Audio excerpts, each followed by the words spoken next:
This is Art Sense, a podcast focused on educating and informing listeners about the past, present, and future of art. I'm Craig Gould. On today's episode, we speak with artist Sandow Birk about his large and diverse body of work that utilizes art history and classical techniques to examine contemporary themes of social and political consequence. Birk has completed a host of public art projects across California, and his work is included in the collections of institutions such as the Metropolitan Museum of Art, SFMOMA, the Getty, LACMA, and the Museum of Narrative Art. At the end of the episode, I'll be taking a look at some of the week's top art headlines. But first up, Thinking Big with artist Sandow Birk.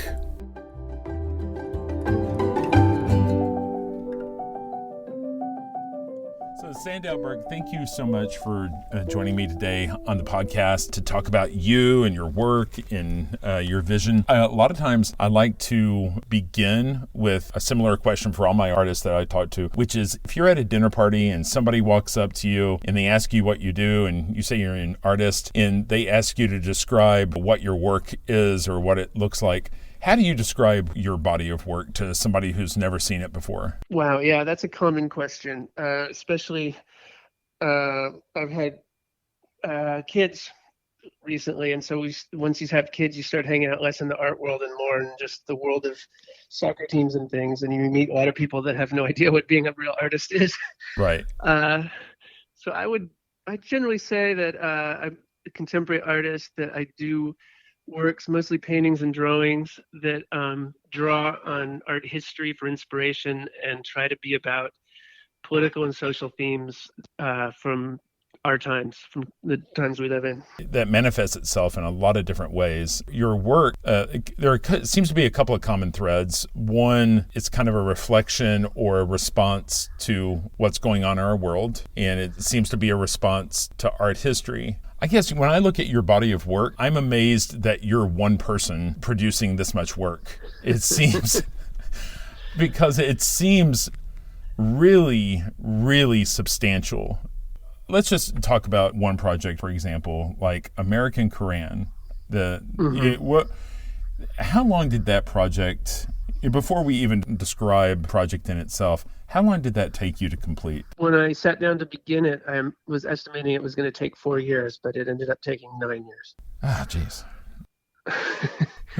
But I would preface it by saying, I've had this career. First of all, I haven't had a job since I was about 30. So maybe in my late 20s, I started making a real go of it, of making my whole entire income and career just be about working. So I work steady. I work every day. I'm in the studio. And then over the course of my career, I've had these projects where I have an idea and they sort of start small and then they just grow into these bigger ideas that become bigger than I ever imagined. And then when they're finished, they're done. And then usually that one project will lead to the next project, which leads to the next project. And so it's been to me, it's like one string that just keeps sort of growing as I go. Was that 9-year period that you were working on American Koran, was that the only thing you were working on, or was there other work that was going on alongside it? There had to be other work because it was unsustainable, just, as far as I didn't have any income without doing other things on the side. So I was always kind of doing side things, and it was off and on. I mean, ideally, it would have been straight through. I prefer on working on only one or two things at a time. When I was in LA a few weeks ago, Sean Meredith was displaying some of the panels from the work. And how did it start? Did you start with the thought of doing just one verse and one picture, and then it turned into something much bigger than you thought? Yeah, I'm happy to talk about this because tomorrow is the 20th anniversary of 9/11, and I was actually thinking about this project all morning today. Right. But yeah, to give you some background, this project sort of started because I did a previous project in the early 2000s. It was all about the war in Iraq.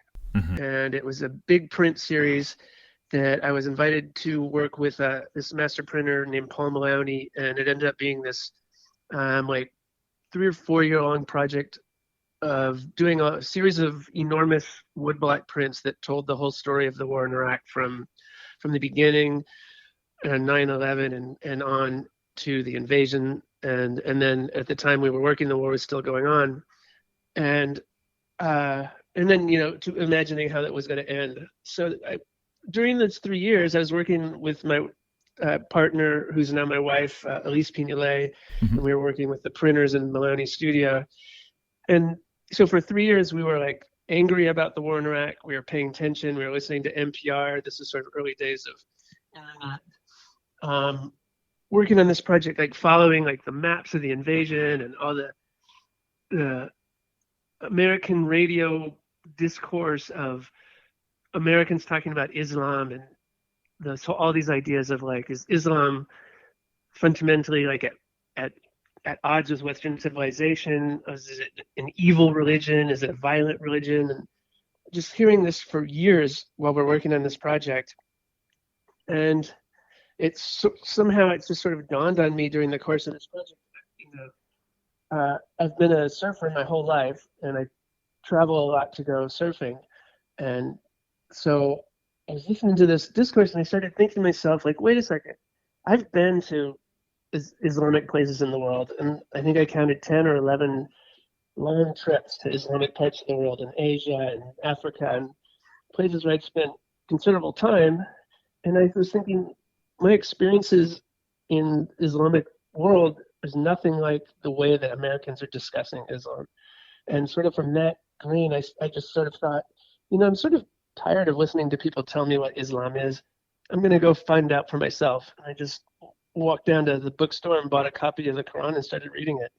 And that was how the whole project came about. In terms of describing what the project is, how would you describe what the project is to a layperson? What I set out to do was make a hand-transcribed English language version of the entire Quran using existing English translations. So I was writing every single word by hand, just like they used to do in the Middle Ages, and monks would do in abbots or whatever.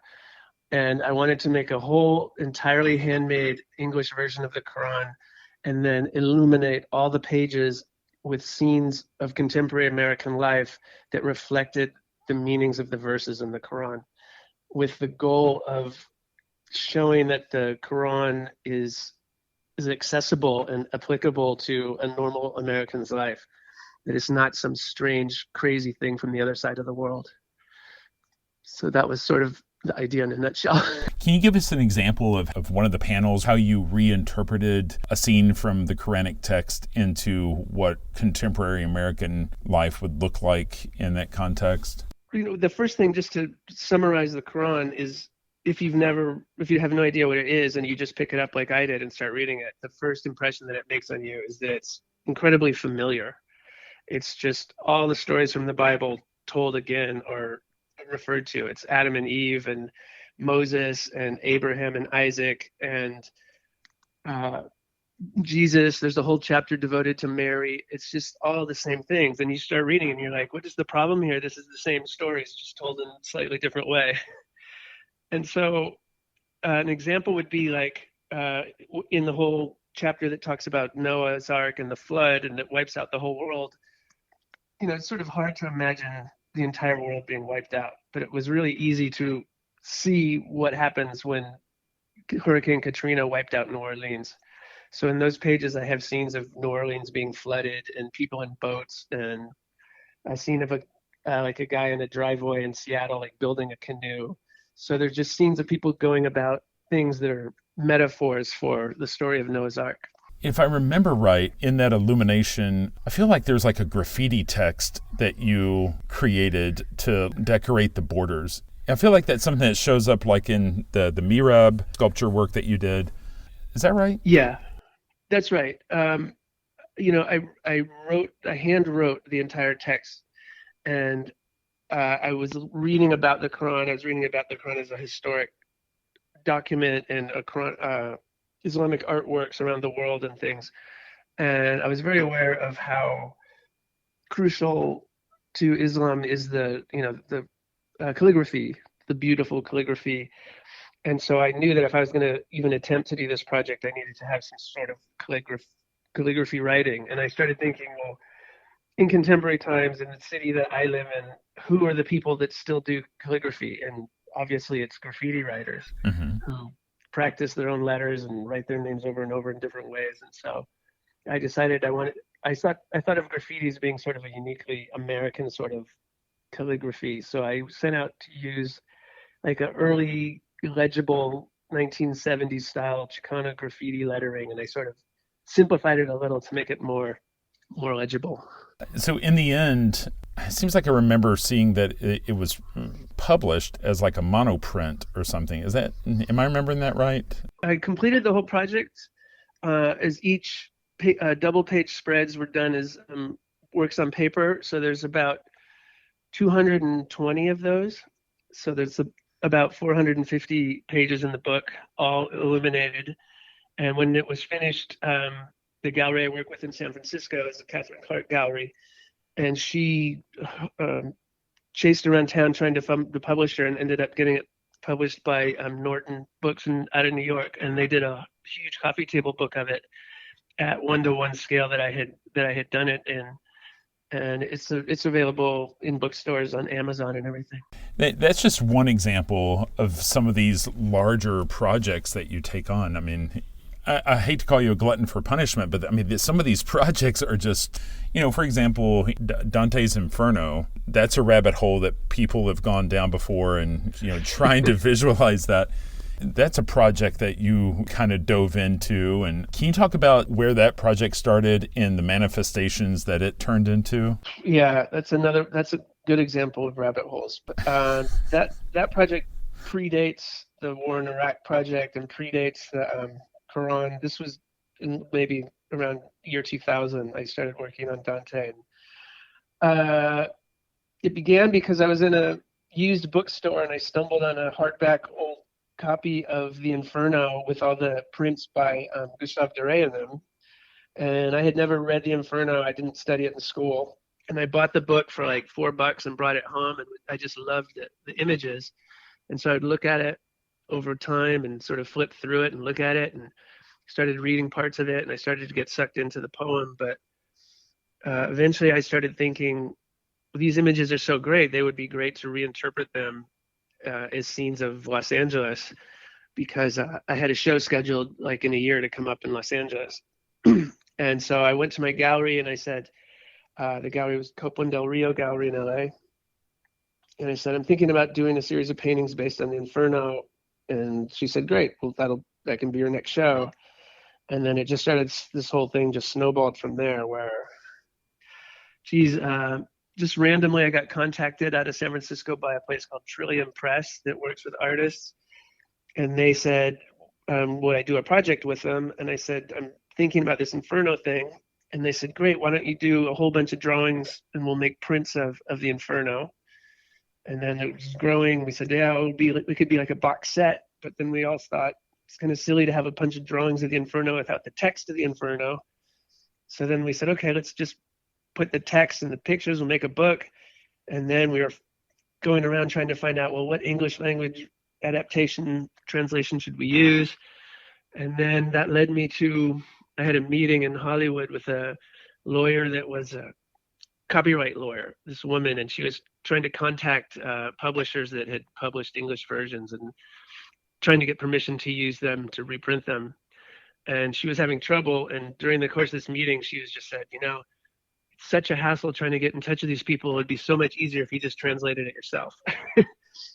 And she said, sort of as a whim, as a joke. And that evening, I was hanging out with a surfer friend of mine named Marcus Sanders, who's a journalist. And we were in a bar talking, and he said, well, what are you working on? I said, I'm supposed to do this Dante project, but I'm supposed to translate it, but I don't know anything about it. And he said, well, I could do that with you. I studied it in college. I studied journalism. And he said, we could do that together. And so it went from that to then suddenly we were tackling sort of an English language adaptation of the Inferno, and that led to it being published in the book, and that led to an art show, and that led to it becoming a trade publication by Chronicle Books out of San Francisco. And once that was done, we went on and did Purgatory the next year and Paradise the next year. And by then, 3.5 years had gone by, and I don't want to keep dragging the story out, but it drags out. No, I mean, here's the deal. Like, we're here to hear your stories. And I think part of who you are and part of your story is the fact that you kind of find yourself in these Moby Dick sort of, tales, right? And you're Ahab chasing this. This story involves chasing Dante's Inferno, and it becomes bigger and bigger and longer, and so we're like 3.5 years into it. It keeps getting bigger. Go ahead. That's funny you say it that way. So then, I lived a lot of years in Hollywood, and I was at a barbecue with friends of mine from the art world, and we were just standing around drinking beer and talking, and we all did different things. And somebody said, we should make a movie sometime. And this was my friend Sean Meredith, who had gone to film school. And we're standing around with this guy, Paul Zaloom, who's been a longtime friend of mine, and he's a puppeteer by profession. He used to have a TV show called Beekman's World. Oh, sure. I remember Beekman's World. Sure. Yeah, so he's standing there, and he's like, well, I'm only making a movie if we try to do it with puppets. And we all thought that was like the weirdest idea ever. And then we just said, well, maybe we could do it. And they said, well, what should be the story? And I said, well, I'm doing this Dante thing. We could do Dante. And they're like, sure, let's do Dante. And it just started this whole project where we spent 2 years making a feature-length puppet movie of Dante's Inferno. That's crazy. And so, where it is crazy. So I know it's like feature length. Would I find it on Amazon Prime, or is it where I could rent it and see it, or? You can, if you Google Dante's Inferno 2007, you can find it. You can find trailers from it all around, and I think you can watch it for like $4, maybe on Vimeo. It was on TV for a year on the Arts and Entertainment for the channel. They kept showing it. It went to film festivals all around the world. And then you used to be able to get it in DVD when people had DVDs. Sure. I mean, I think I saw some stills of it, and it's not like 3D marionette. It was like your drawings had been turned into two-dimensional flat manipulative figures and things, right? Yeah, that's right. It was, as Paul Zaloom, the expert puppeteer historian, pointed out to us, there's this whole genre called toy theater that's from like the early 1800s, where I guess it started like in Europe when kids would go to the newsstand and get like a magazine and tear out the pages, and there would be stick puppets, and then they had little set pieces and a little like stage they could build, and they could do little Shakespeare plays and things. And so we took that idea and made the whole movie is done with all hand manipulated puppets with zero computer graphics or anything. It's all just popsicle sticks and string and tape and magic markers and things. And it's really good. It's really funny and really political. It's kind of amazing how good it is. So your ideas, how does it happen? All of your work, when we look backwards, they all look like they're in very neat silos that, here's this concept, here's around a particular guiding question or, a problem or, some social issue. But at the beginning of these processes, it's probably not so neat. How do you stumble upon something that you want to turn into something bigger? I guess it usually goes back to art history. When I went to art school, I did a year exchange program in Europe at Parsons in Paris and at the Bath Academy of Art in England. And I did my other 3 years at the Otis Art Institute in LA. But the year I spent in Europe was super influential to me to be at the Louvre and at the Tate and looking at all the old master paintings and the French Impressionists and the French Romantic paintings. And so, I really loved art history I've always loved it. So when I have no ideas, I just start going to the library, going to museums and looking at things that I really like, and then they sort of just bleed into the thinking I have about problems going on in the world, and then somehow they blend together. Some of these, it's just really genius. As we're talking, I'm looking in front of me, I have pictures from your series Prison Nation.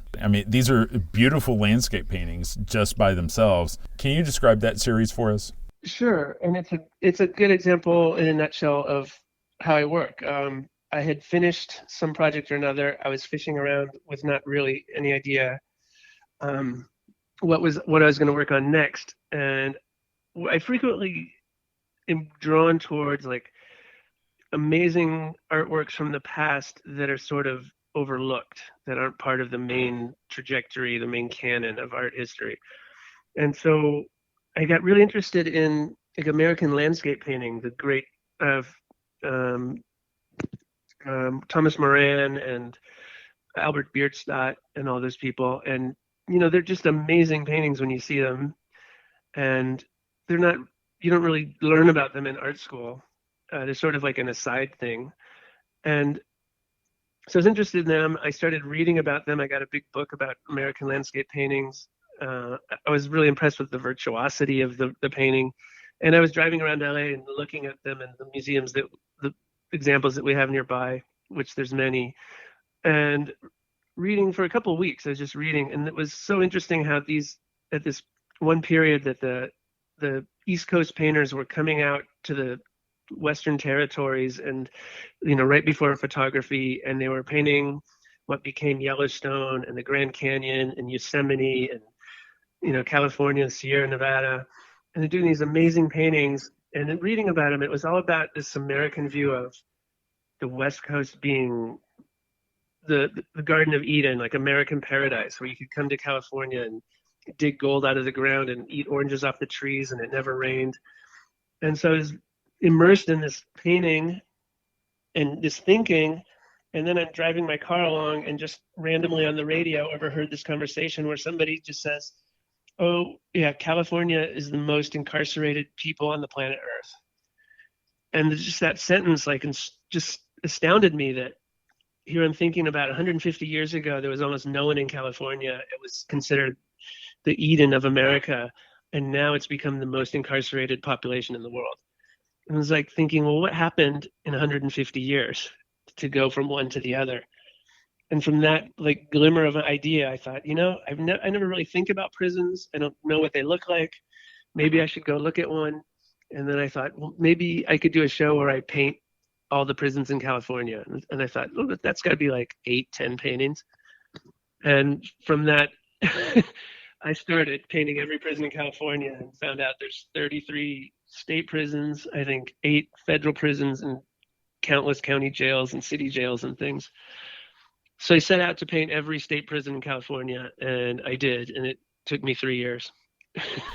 You were inserting them into these classical landscapes, though, right? Like it's not like you're going out plein air and painting them. I mean, it's like you're imagining them in these pastoral scenes, right? Well, tragically, no. I actually visited all but 2. I was going to visit them all. I ran out of time because I had a deadline, but I visited all 31 of the 33. And the tragic thing is they actually are in the really beautiful parts of the country, out in the countryside and the foothills and in valleys. And so it's not transplanting them into these beautiful scenes. They're in these beautiful scenes. It was just sort of painting them where they are, but trying to echo these, these traditional landscape grandiose tropes of landscape painting. So yeah, I would do a trip, like I would do a 3-day trip where I'd drive like in a loop and visit like 5 prisons in the desert, and then come home, and I would visit a prison and go take pictures of it and do sketches of it, and maybe go in the parking lot and just see whatever you could see, and then come home with this stuff and do the paintings in the studio. I feel like nothing you do is on a small scale. Like I'm now looking at in front of me these images of imaginary monument, and these are etchings that are, help me here, they're like 4 feet by 5 feet. Is that more like, yeah, they're, I think 5 by 7. They're getting bigger. I mean, they're just it's enormous, and like most people wouldn't dare take on an undertaking of that size, and because it's so many square inches to like, because it's a fine, laborious process, centimeter by centimeter, right? The self-flagellation, is amazing because it's beautiful work, It's wry, and Thank you. How did you get into doing printmaking on such a large scale? Because not that many people do, right? Yeah. Well, thank you for asking, because this is a real good lead up to my absolute latest project. But, you keep talking about how it's impressive, all this amount of physical work that I do. But, most of these projects involve other people. Making a movie involved like 50 people. Printing involves a lot of people. Mural making involves people. So, I like to collaborate. And when you collaborate, you get more done and more ideas, and it becomes more enjoyable. But most of the print projects I've done started when I was working with this printer named Paul Maloney, who, when he first contacted me to work with him, he was working out of Maui in Hawaii. I did the Iraq War prints with him out of a place called the Hui Press in Maui. And since then, he moved to San Francisco for many years, and we did these imaginary monuments. And he's just recently moved to Portland. His whole studio's in Portland now. And right now, we're working on a new one of the series of these monuments. So, to back up, I never studied printmaking. I didn't know anything about it. And when he first invited me to come out and work with him, I came up with the idea of doing prints about the war in Iraq. And the original idea was to do a series of little ones, and then him and my wife just said we should do big giant ones, and they ended up being 4 by 8 foot woodblock prints. And Paul Maloney, I mean, he's this amazing master printer. He came out of Crown Point Press in San Francisco. Then he went to Japan for 10 years, where he learned all about Japanese printmaking. Then he ended up in Hawaii, and then San Francisco, and now Portland. But he's the amazing guy. He knows how to do anything, and you just go in there and say, I want to do this, and he figures out how to do it, and he always says yes. So at some point, I wanted to do this big etching, and he figured out how to do it using 6 enormous copper plates in 6 pieces of paper that would all be then glued together into these 6-foot tall etchings. And I think we've done 4 or 5 of those. And we try to do one every 2 years. And right now, just coming up for my next show, we're working on one that's 10 feet tall and 8 feet wide, done on 24 copper plates. So that's the latest thing we're working on. So what is the theme of that one going to be?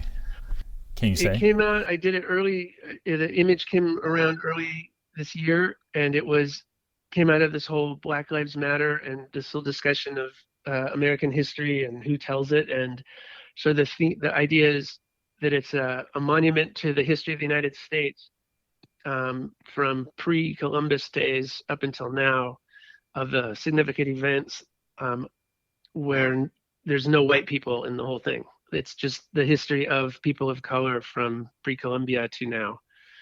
And it's really amazing. Is that going to look something along the lines of what we see in like American Procession, or does it look more like the imaginary monuments? I mean, is it like are we talking? I'm trying to remember if we're talking about etching or woodblock at this point.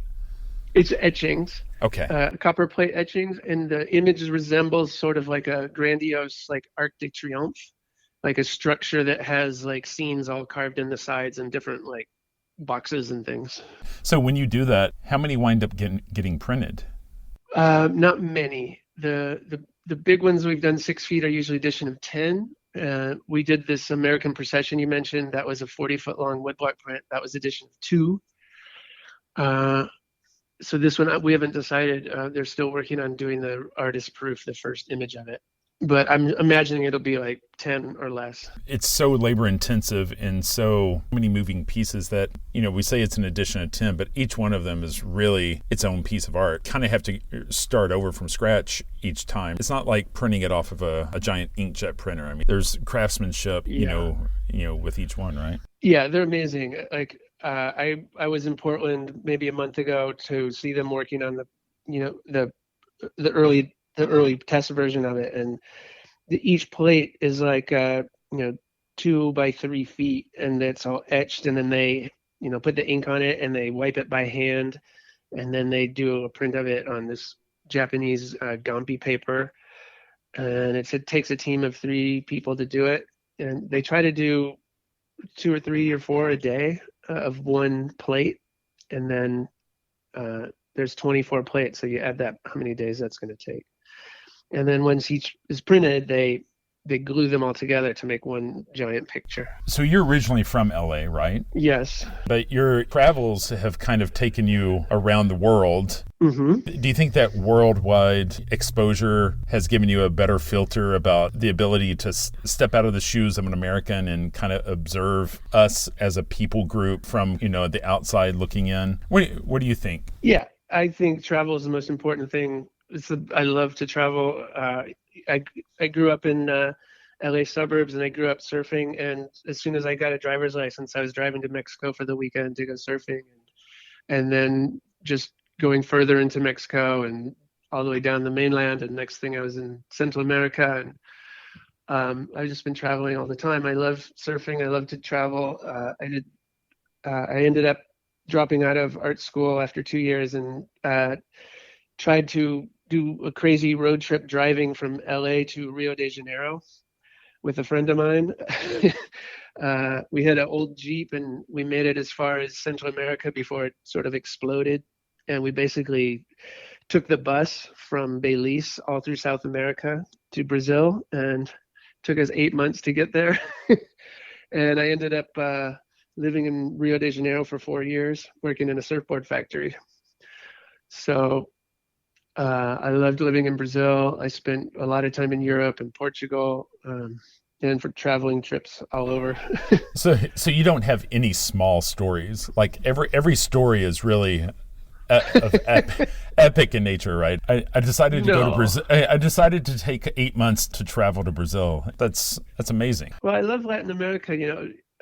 So many Americans say, they're just astonished, like someone rides their bike across America or drives across America. And you're like, okay, you're driving like Boston to San Francisco. Like, how many Starbucks do you need to see? And I'm like, I tell people, especially people in California, you should drive to Mexico City. It's closer than Chicago, and it's a way more amazing country, and it's cheaper, and the food's better. And every town you stop in, you're going to see something different. And the people are nice. Go south. The homogeneity of America is something that I know I'm getting older when I start complaining about how every strip mall in every town looks exactly alike to me. Is that the next big thing in terms of exhibiting? Is that engraving that we were talking about? Yeah, it's racing to be finished. It's going to be shown in Portland in a big show up there called Portland Monuments or something. There's a show going on at the MAC out of Portland. And then it will be shown in my next show in LA at Track 16 Gallery in the spring. And then there'll be more showings of it around. And so, Sandow, if somebody wanted to see more of your work, the website's probably a good place to see. There's just so many images there. What's your web address, just in case I don't want to get that wrong? It's just my name. It's sandowbirk.com. And that's SANDOWBIRK.com. Okay. Do you have social media or anything for day-to-day that people want to keep an eye on you? Or I try. I'm not that good at it. I do Instagram under my name a little bit. But the main official way to deal with my work is through Catherine Clark Gallery out of San Francisco, or Track 16 out of LA, or Copland Del Rio Gallery out of Seattle now. Well, Sandow, I really appreciate you being willing to take some time out to talk about your work. Your work is amazing. I love it. I feel like I could talk to you for another hour. I used to teach art history, and so as I go through your work, I'm just like, oh, the Death of Marat. There's, the Raft of the Medusa. There's, I can see all these references, and it's not lost on me. And your work is gorgeous. I mean, the craftsmanship really begs people to linger and look at it. And so I appreciate you, what you're doing, and I appreciate you taking time out on a Friday to talk to me about this. And so I appreciate your time. Thank you. It's really nice. I work alone most of the time, and it's really sort of surprising and pleasant to hear that people are out there paying attention. So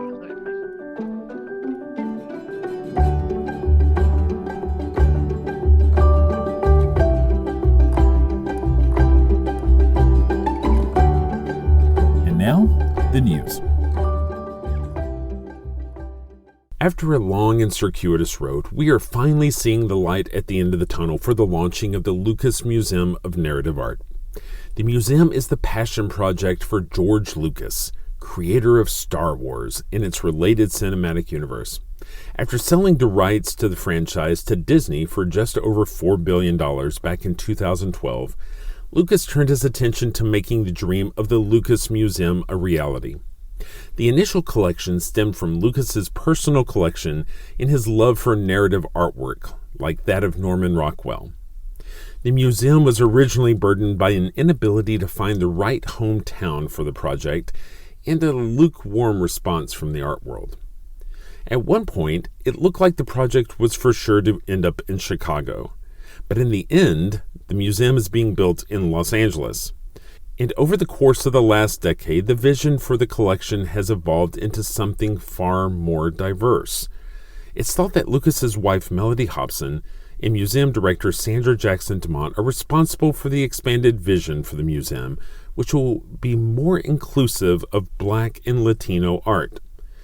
Targeting a 2023 opening, the museum has recently acquired works by Frida Kahlo, Robert Colescott, Alice Neal, and Artemisia Gentileschi, as well as works by contemporary artists like Kadir Nelson and Criselda Vasquez. The collection also includes significant names in African American art, including Carrie James Marshall, Carrie Mae Weems, and Jacob Lawrence. A new bill before Congress called the Creative Economy Revitalization Act, or CERA, aims to counter the effects of the COVID pandemic by providing $300 million in grants for workers in the arts. The move has people sentimental about Roosevelt's WPA, which similarly provided sustenance for artists at the height of the Great Depression. It turns out that jobs for arts professionals shrank by 53% over the course of the pandemic, and the market has only recovered about a half of those jobs that were lost. The legislation is backed by a long list of Democrats, as well as a Republican rep, Jay Obernolte of California, who saw his state's film industry especially hard hit. If approved, the grant-making process will be administered by the Department of Labor and the National Endowment for the Arts. After more than 40 years of operation in Los Angeles, Sotheby's will be adding a showroom in Beverly Hills on a street that already claims tenants like Gagosian and Christie's. The new venue is in an updated 1940s-era storefront at 350 North Camden Drive, which boasts 4,300 square feet of flexible gallery space and viewing rooms. The first public exhibition will come October 14th, when the site showcases selections from the Macklowe collection, which will be going to gavel November 15th.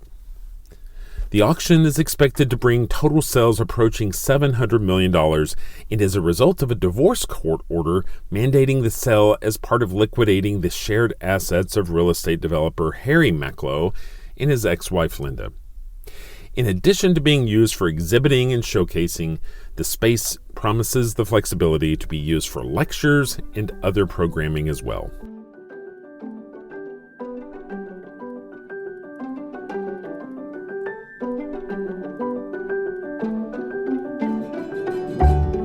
That's all the time we have for this week. You've been listening to Art Sense. You can find the show on Apple Podcasts, iTunes, Google Play, Stitcher Radio, Spotify, or your favorite podcast app. If you've enjoyed this podcast, be sure to subscribe, and while you're there, please rate the show and leave a quick review. Your feedback is the key to other folks finding us. If you'd like to see images related to the conversation, read a transcript, and find other bonus features, you can go to canvia.art and click on the podcast tab. If you'd like to reach out to me, you can email me at craig@canvia.art. Thanks for listening.